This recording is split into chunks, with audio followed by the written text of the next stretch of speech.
So welcome to my talk. I'm Jeff Miotke. I'm going to put my glasses on so I can see y'all. Thank you for joining me. Today, I'm going to share some insights to aquascaping.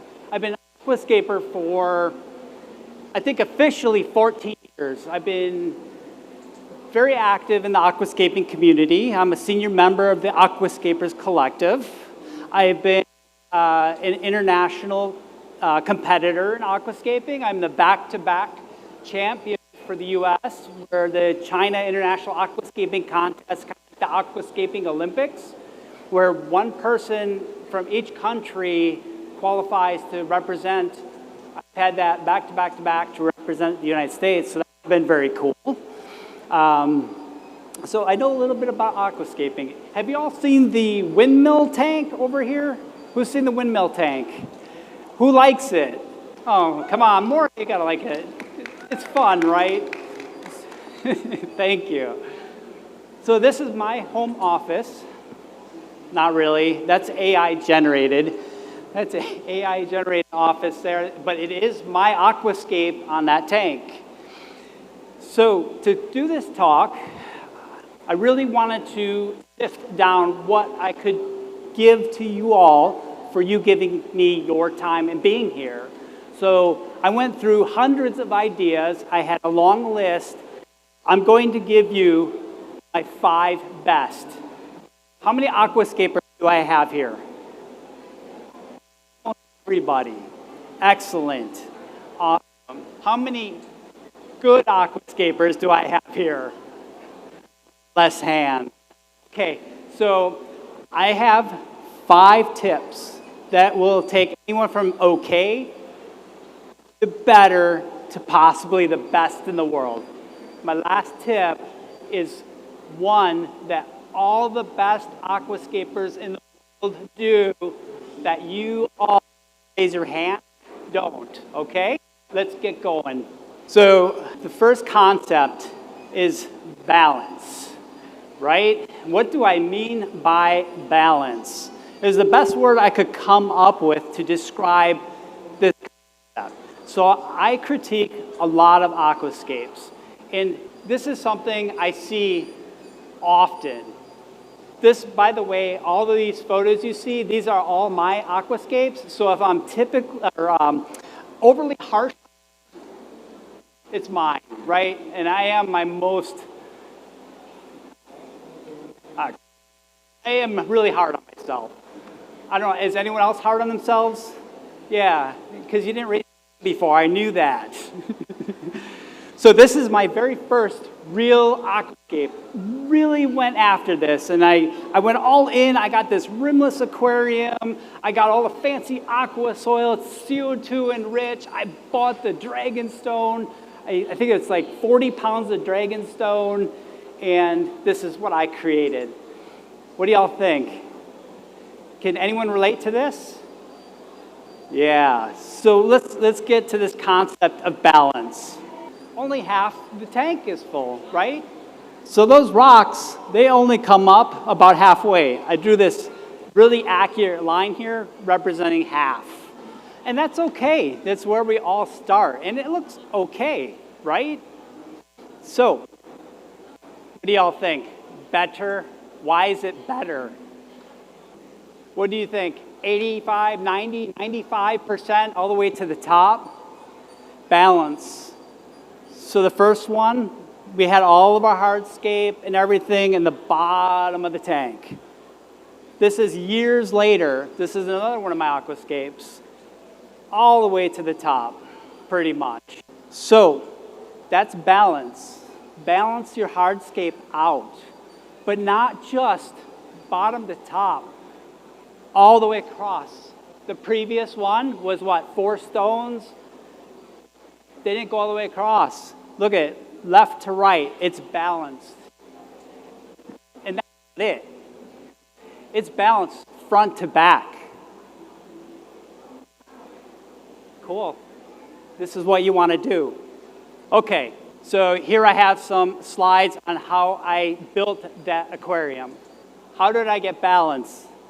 I actually drew lines with, the stuff you use to write on car windows, a marker that'll come off. Don't use Sharpies. Get something that's going to wash off. I actually drew, this is the 50% line. I drew it on the tank, so I knew where it was.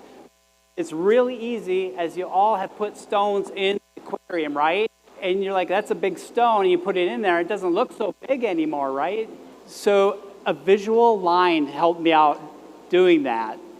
And you can see I use the soil in this case to build up that height. So that's one technique you use, soil. You could use a clay brick. You could use a different stone. You could use a stone that's dud, the reject pile. How many people have the dud reject pile stones? A few of you, yeah. So here it progresses, right? So we're building up. You can see how high we're getting. You can't see these, right? Is it bright enough? Okay. And look at this. Here's the top of the tank right here. We're way up there now, right? So balance. And then look at also left to right, front to back, balance. You do that, you'll be a better aquascaper. Your home tanks will look better. So, Jeff, that's a lot of stone. That first example, the 40 pounds of stone versus what you just showed us, good God, anyone have a guess on how much stone that was? 200 pounds? 300 pounds? I don't know, it was a lot. So anyway, this one, the 4 stones. This one, tons of stones. So we need to build a set of stone. So in this case, we not only have a lot of stones, they're various size stones. The first one, they're all big, just big blocks of stone for them. Yes, sir. I tell you what, we'll take questions at the end, okay?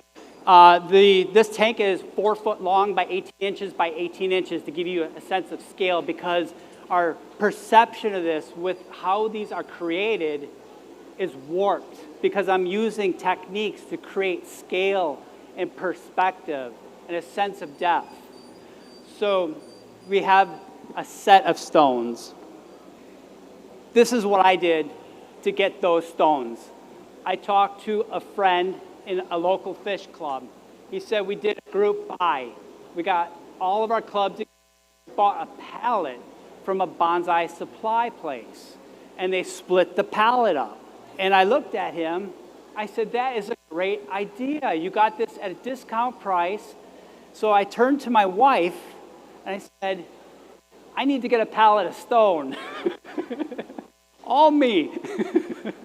So I did. There it is. It arrived. She agreed. She said, just put it on your side of the driveway. So I then went about cleaning and sorting that set. This is an important part of putting your own aquarium sets together. You want the character to match. So I ended up with all of this pallet of stone. I ended up with 10 sets. Look at how many stones are in that set. That's a 1 foot ruler for scale. Thankfully, I was trying to sell these, and I needed that scale in there, so the picture's very easy to understand. So you can see this was set number 8 out of 10. So I ended up with 1,000 pounds of stone, 10 100-pound sets. And you can see big stone, medium stones, small stones. That's what creates a set. They match in character, and you have a variety of sizes, okay? So you do this with wood also. Wood is much easier to do. So we have our bigger pieces, medium pieces, little tiny twigs. You can go, all the way up the gambit till you get tree trunks, right? So you want a variety of sizes. Why do we want a variety of sizes? That's a good question, Jeff. I'm glad you asked. You want a variety of sizes because we are creating scale and perspective. If everybody is special, nobody is special. Incredibles? No one got that. It's one of my favorite little movies. So we have to have big next to small because we cannot tell, right? So that is one of the tricks. Here's the set. I highly recommend if you do this, tarp. Tarp down while you're scaping, put your set out. This way you can see all the mediums, the larges, the smalls, all in front of you. You can pick what you want that'll fit what you're trying to build in the aquarium at the time. So one of the things about the stones, so these were beautiful stones, right? Everyone loves these stones. Yeah, and I got a big discount. I think I paid 85 cents a pound shipped when I did 1,000 pounds. So it's only 850 bucks of rocks. But, you know, I'm here, you're there, so don't judge. Yeah, so you cannot splurge on a pallet of stone. Find them yourself.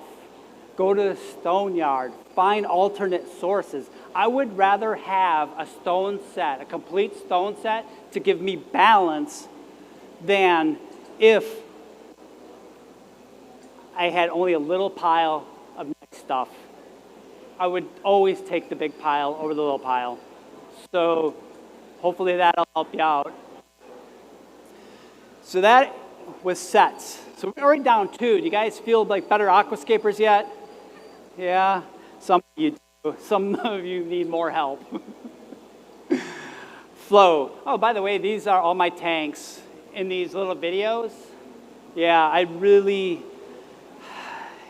you know, I'm talking a lot about hardscape, but my heart is in the plants and the fish.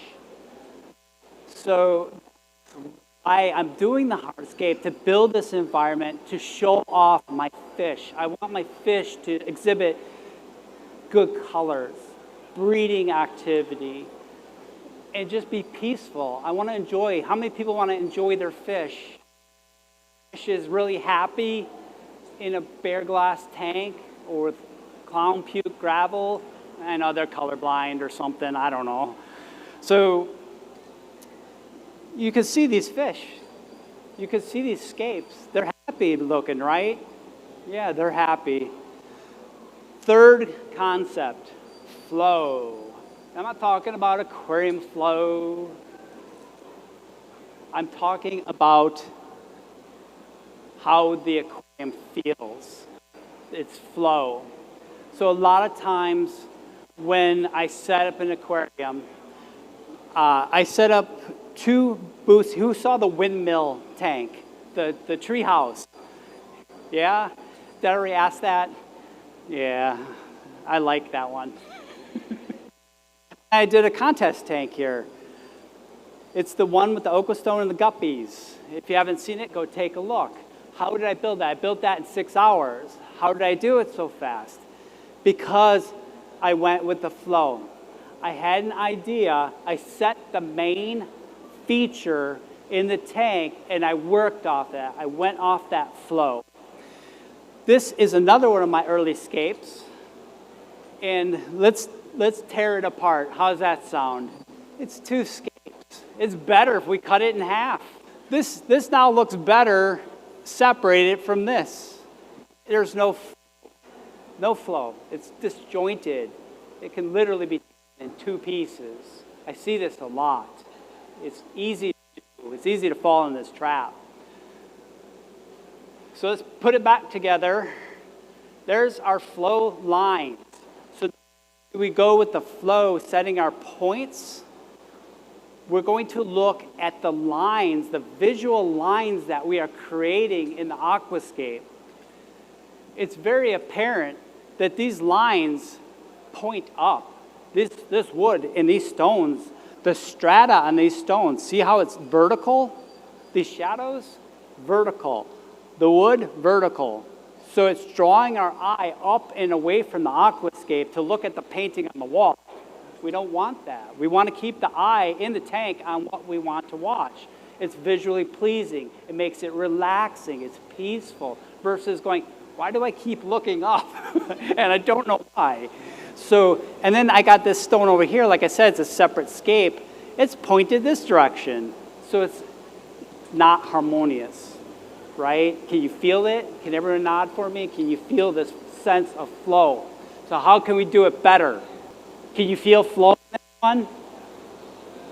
He's saying no. No, he's indicating the flow is this way. Flow.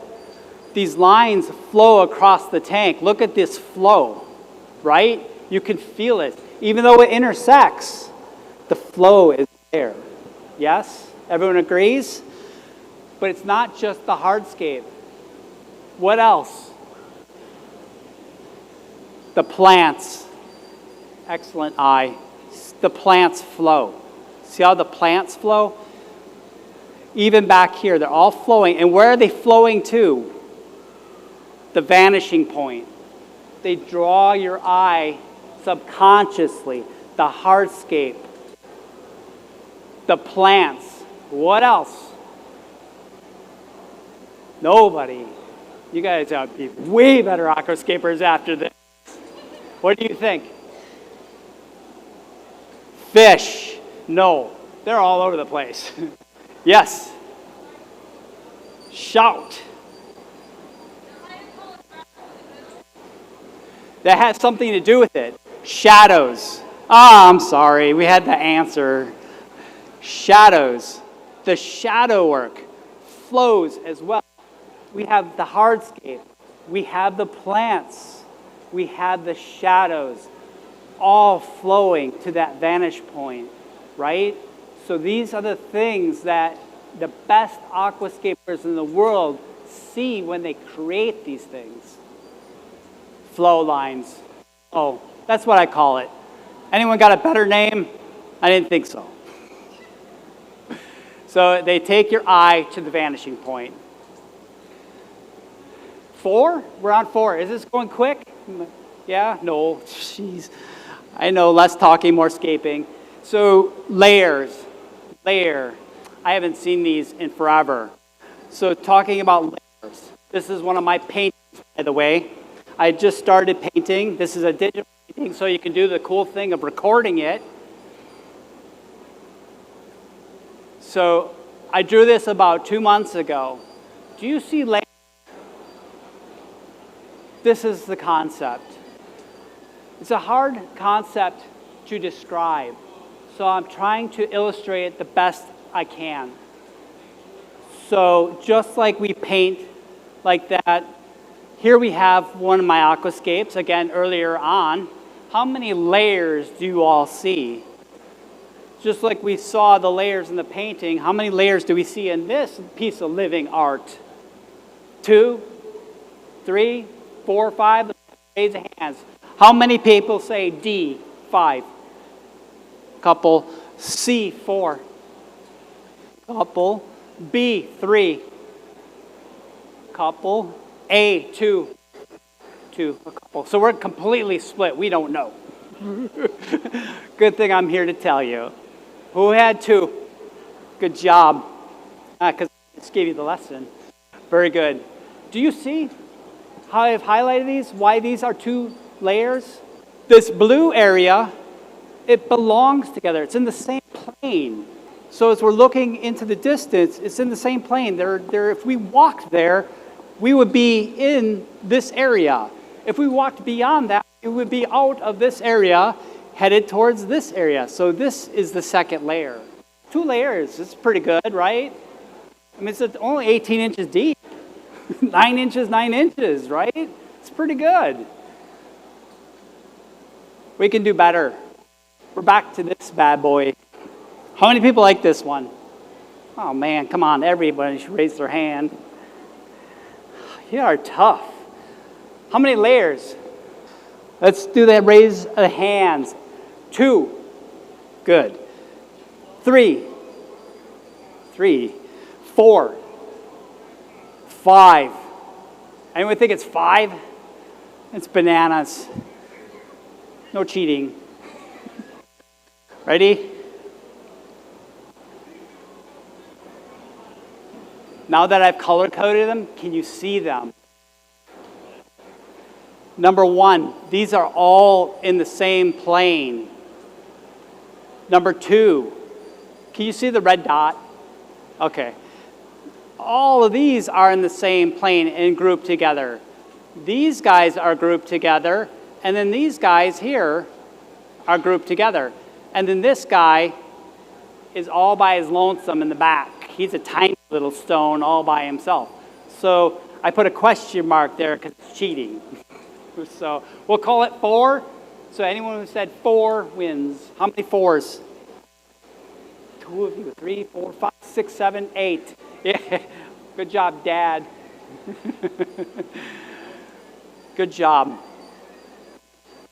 How many was that? How many concepts did I give you to make you better aquascapers? 4. So what does that mean? I'm almost done. I've got only 1 more for you. I'm sad. And I had hundreds. How much time do I have left? 30 minutes. So I'm going to give you the 5th. This up to questions. Do we have a way to run a mic? Give some heads up. I can hear your questions. Number 5. I debated a long time on number 5. What is number 5? Number 5 is the thing that the best aquascapers in the world, the grand champions in the international contests, do better than the rest of us. Wait, you know what it is? We're back to layers. Anyway, so let's just backtrack. We have the time. So anyone who's doing 2 to 3 layers, that's good. You're a good aquascaper. You're doing 4 to 5 layers, that's much better. You're a great aquascaper. You're doing more than 5, you are the best aquascaper in the world. Oh, we're on 4. Did I do 5 plus 1? Oh, you guys are getting a bonus. Like I said, I haven't looked at this slide deck in a while. This is a cool one. You guys are getting a bonus tip before we do the best. So, shadow. This was a hard concept for me to illustrate or explain and illustrate, so I hope I do a good job. No, this has no shadows. There's no shadows in that. If I make it black and white, look at how it's just kind of all even gray. There's no shadows. Let's take a look at one with shadow. This one's got some shadows. Now you can see shadows. Yeah, you can see them. Little shadows, shadows, shadows. But you can see into the shadows. There's some detail in those shadows. See it? Little leaves. Yeah, you can see details in the shadows. That's good shadow. Black and white. Estimate, let's say 20%. It's not mathematical. We don't need any math. It's art, right? This is living art. Look at this one. That is a lot of shadow work, right? Does it feel oppressive? It feels nice. It's beautiful, right? Look at all the shadow work. If we do the black and white thing, look at how much of this is blacked out. 40%, maybe 50%. That's a lot of shadow. Yeah. A lot of the great aquascapes that have been created rely on shadow work. It gives us a contrast, it gives us a sense of depth. It also puts us off. Shadows can be scary. They give some tension. They bring interest. How do we build? Well, we have the light over the tank. How do we build shadows? So if our light is up here, we're going to get a little shadow, right, under that stone. Maybe no shadow, right? So what do we got to do? Everyone's doing this. Big shadow. It's that easy. Look at my tank there with the guppies in the contest. You'll see shadows in the corner. Same concept. Lean the stones over. But Jeff, that's not going to stand. That's what you have to figure out. You have to figure out techniques to make this stand like this. You could try, putting something, wedge it under here and hope it stays. You could glue it here. You could do something on the back side of it to support it, a piece of wood, whatever it takes to get it done.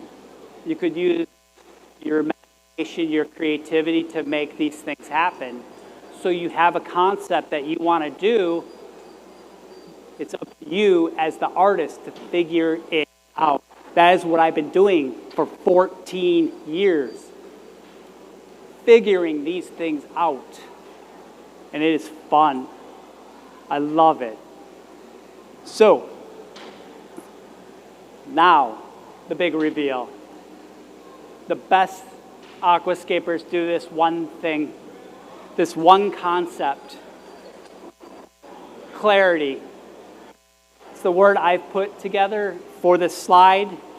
Choose your own word, just like flow, layer, balance, sets. Doesn't matter. Just so the word is big enough so the pretty tank behind it shows. What is this? Who says A? Who says B? Who says C? D? E? Yeah, it's a clarity. So this is not clear what it is. It's a mixed bag. Hands went up, right? What is it? It's a dog. It's a dog, right? No, it's a fish. But what kind? What kind of dog is it? We still don't know. It's not clear. As aquascapers, it's our job to illustrate our vision, our art. What is it we are trying to express? What are we trying to show? All the best aquascapers, we look at their aquascapes. No, it's one of the great aquascapes. When you get a room full of people and you quiz them, just like we quiz with the dog, and predominantly they all say the same thing. The same thing. That is what separates a good aquascaper from the best aquascaper, is they are able to their creativity, their vision to others, not only on an individual basis, but to the masses. Dalmatian. Now everybody knows. I know you're... So...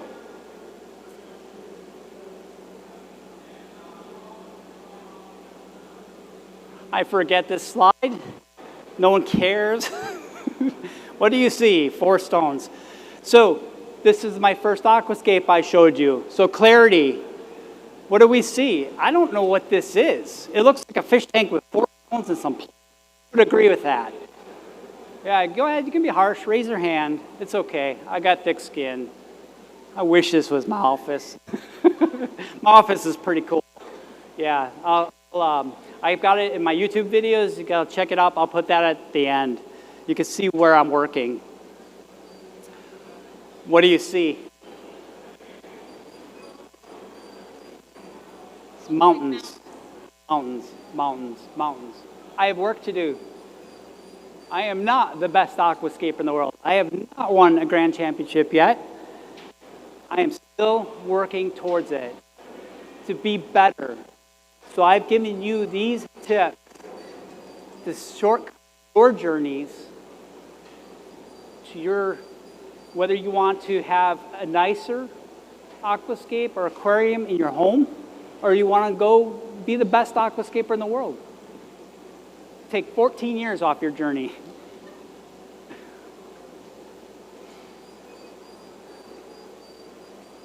So I have homework for clarity. For maybe those of you a little bit further along the journey, take that photo to 10 people, see what they think it is. It's humbling. It's humbling. Yeah, so that is it. You have my best. Was it 5 or 6? +1. So that is the presentation. That is what I have for you today. And I think we have time. You have the mic ready. Oh, thank you all.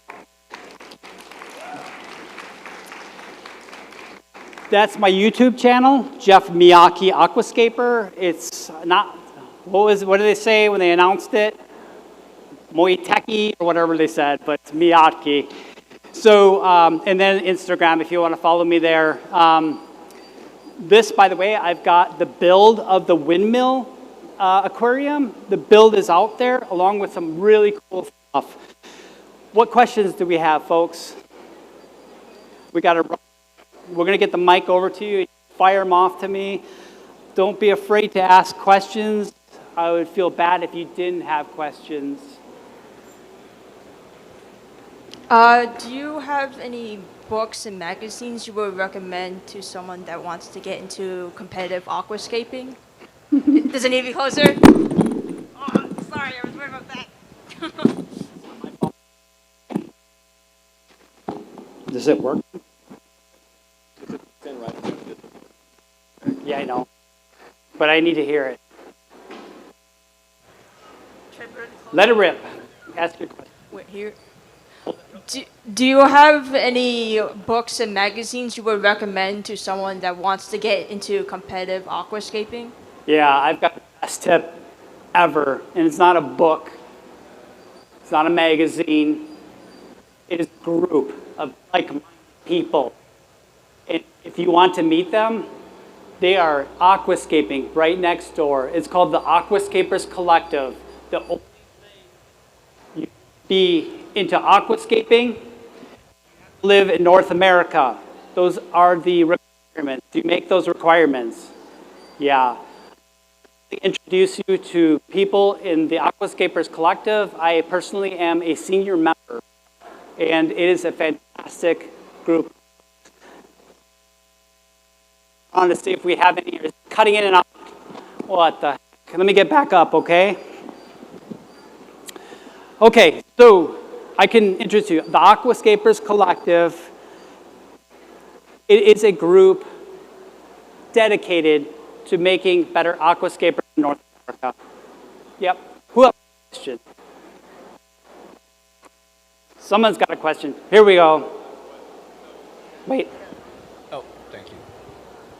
So, do you ever set up reef tanks? And if so, how would you adjust your principles that you just described when setting up a reef tank? Yeah, that's a great question. Did everyone hear that? Have you set up reef tanks, and how would you go about it? How would you adjust this 5 concepts for that?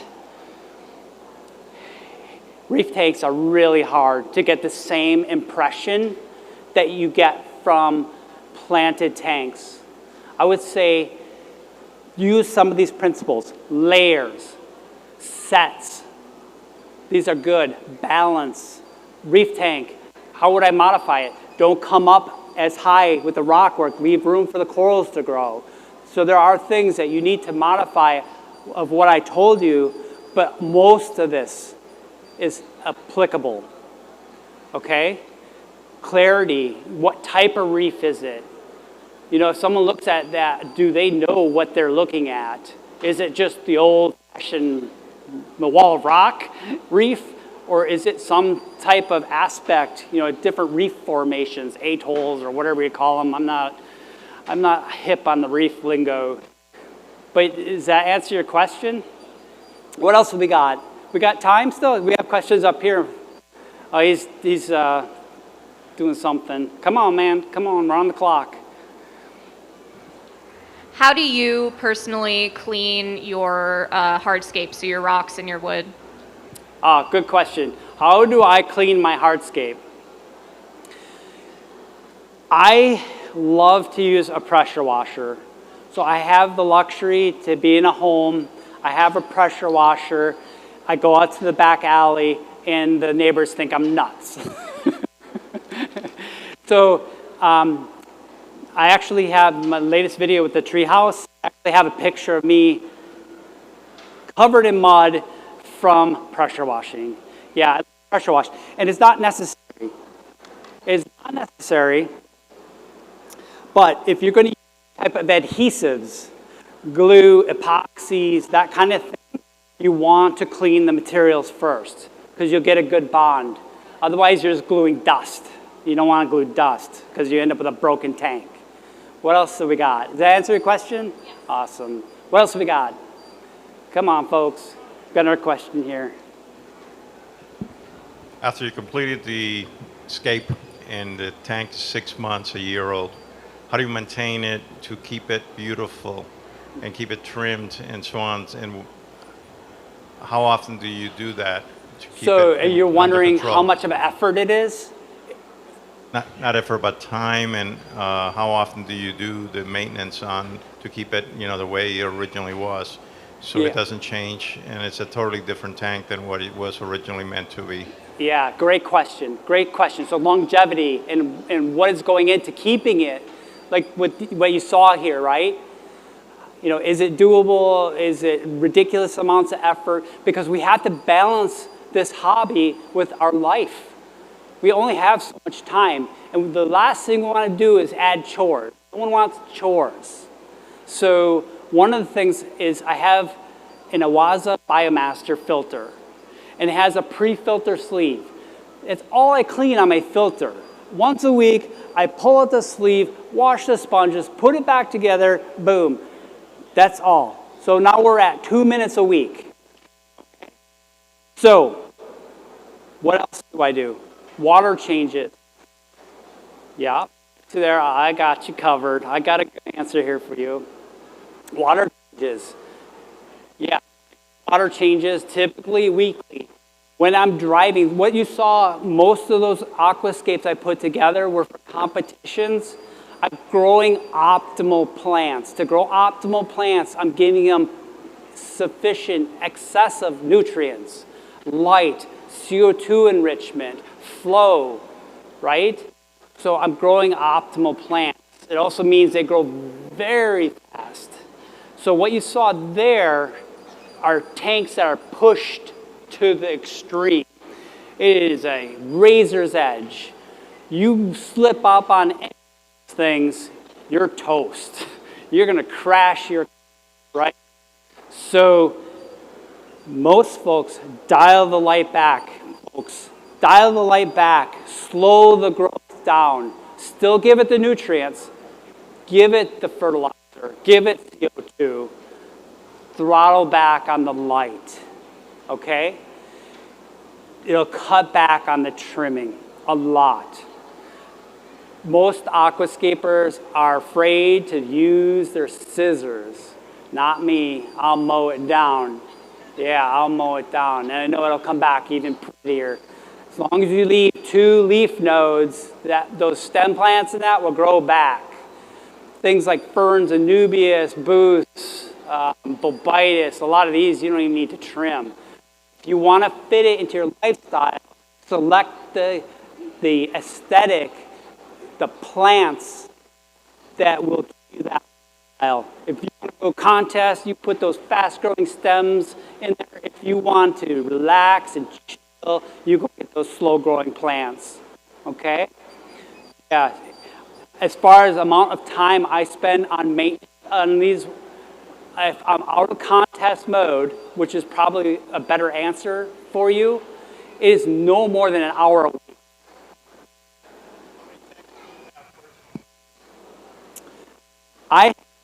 How many tanks do I have?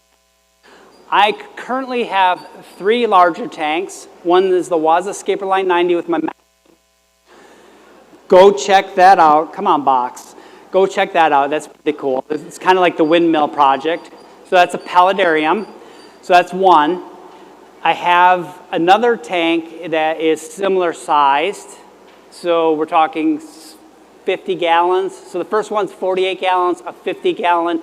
And then most of these photos that you saw were in my 4-foot tank, and that's 68 gallons. That's a great point because lifestyle, go ahead and get the size tank that fits your ability to maintain it. And I think that's maybe where you're driving at. Don't get the big tank, especially in the beginning. Don't get the water parameters are more stable or whatever. Don't listen to that. Get a small tank. You can flip it. If it don't work out, you can flip it. Easy. It's real easy to rinse out and start over and change up and do all that fun stuff. So start small. Let's expect sets. So my set for a little tank going to be little stones, right? The 4-foot tank. Some of my stones are this big and they break my back putting them in there every time. It's like so my wife's here. She's been fantastic. She's been my partner setting up this windmill, and we competed together. That's been amazing. And she'll look at me and just shake her head. She'll say, easy, take it easy. As I'm carrying the stones from upstairs, downstairs, and they'll break your, so small, yeah, small. You'll enjoy it just as much, I promise. Instead of big fish, you can have shrimp. Yeah, enjoy it. What else we got? Do we have time for more, or is that it? We got one more, one special question. Here we go. Sorry. So you mentioned negative space yesterday. Can you expand upon that? Is that necessary in like aquascaping, or is it just a concept? Ask more. I can't hear. Everyone else can hear. I can't. I'm sorry. There you go. Yeah, okay, hold you it can hear close. me? So yesterday when you were aquascaping and that challenge, you mentioned negative space. Negative space. Yeah. What would you like to know about it? Is it necessary when you're doing your aquascaping, or is it just like a theme? Okay, so the question is my understanding, just shake your head if I'm correct, otherwise we'll ask again, is I brought up this concept yesterday of using space in your aquascaping, and it's important. So what is negative space and why is it important? Okay, so I nailed the question. So that's half. Yeah, negative space is extremely important. As human beings, we're walking on this earth, and we are going about our business, and we're walking down the street, and what is the brightest point in the sky usually is the horizon. So we want negative space around the horizon. So we want to have this sky open air feeling or open water feeling. It opens up our scape. It goes back to the reef wall, wherever my reef guy was. So we built that reef wall. There's no negative space, right? It doesn't look good. In fact, if we have no negative space, it's a wall. What does a wall do? What does a fence do? Blocks you out. It blocks your vision. I can't see into your home unless you put a window in it. We do the same thing with negative space. So negative space gives us that invitation to come in and stroll through an aquascape so that it feels inviting. We don't want to build walls. Don't do this. Don't build walls. Build bridges. No, I don't know. Windows. Oh, I'm getting the hook. At 1 p.m. over on the Flugel main stage. Yeah, that's my hook. Adam's talking about fish. Come on, Jason, give me a minute. General entry comes in at 1 p.m. and then over on the Hikari feature stage we have the women in reefing open panel discussion. In addition, coming up at 2 o'clock. Yeah, everyone, let's wrap it up there. Let's make a huge noise. Thank you all for joining me. Less talking, more scaping. If you have any questions, I'll be here. I'll be in the Waza booth. I'll be around, so you come ask me, and I'll be happy to ask them. And check out my YouTube channel. I promise it's worth it. There's some really cool stuff on there. If you like the windmill, if you like my scape here, go enjoy. Thank you all.